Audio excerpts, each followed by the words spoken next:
Hello guys, ayan, meron na naman tayong gulay dito guys na papakainin naman natin kay Papi.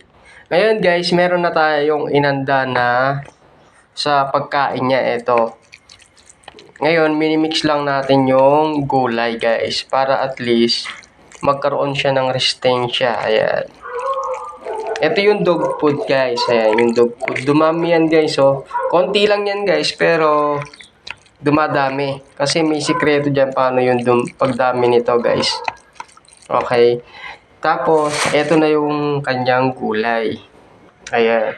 Yung gulay niya guys, merong halo-halo ng gulay yan para at least matikman niya naman lahat ng klaseng gulay na pwedeng magbigay sa kanya ng resistensya o kalakasan ng katawan. Kasi medyo pag ang aso guys, ang iba kasi nahihirapan kumain kapag talagang wala silang resistensya sa katawan. Minsan kasi ang iba, pinapakain na nila ng dog food. Tapos, halimbawa, pag sila ay kumakain, pinapakain nila ng ibang, halimbawa, mga karne. Iba-iba guys, depende sa may-ari ng aso kung ano yung isi-share niyang pagkain dun sa kanyang aso. Diba? Sa kanyang pag-aalaga sa aso, kung ano yung benefits na makukuha ng aso. Yung iba guys, kahit nga dinadala nila sa mga kung saan-saan, diba? Pinapagamot nila, pero pagbalik na naman ulit, ganun na naman ulit. Kasi kailangan dyan guys, more on resistensya yung ibibigay natin. Eto na guys, so, lusaw na yung yung gulay natin. Ayan. Ayan.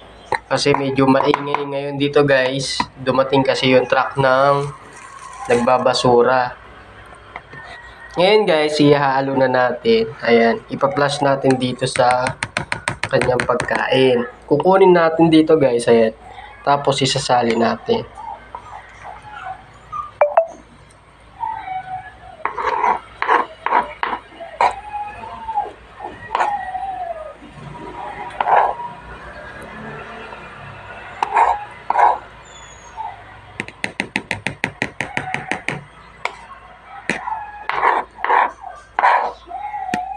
Ngayon guys, ayan, iyan na natin. I-mix natin guys para kumalat yung gulay.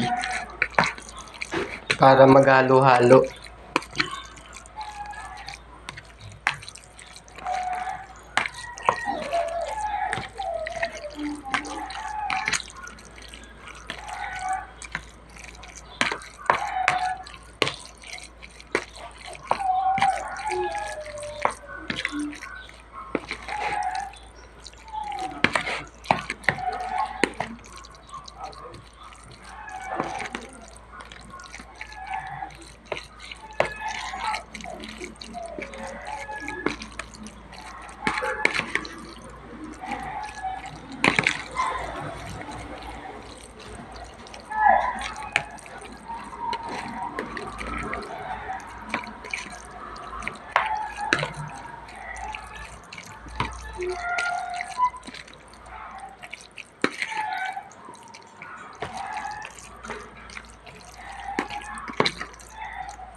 Ayan guys, so nahalo na. Nahalo na natin. Ayan, oh.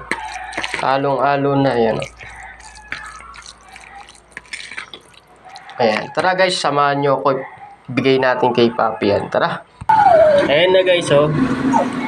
Inaalo na natin. Ayan. Ito na yung pagkain niya. Ibibigay na natin sa kanya. Ayan.